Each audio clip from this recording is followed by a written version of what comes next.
ko lang naon. Halabos na hipon. Ayan, masarap yan mga bebe. Niluto ko lang yan sa soda. Nilagyan ng asin at saka granules na konti, pampalasa.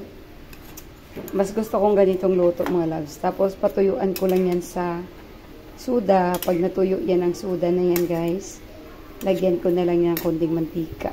Ayan.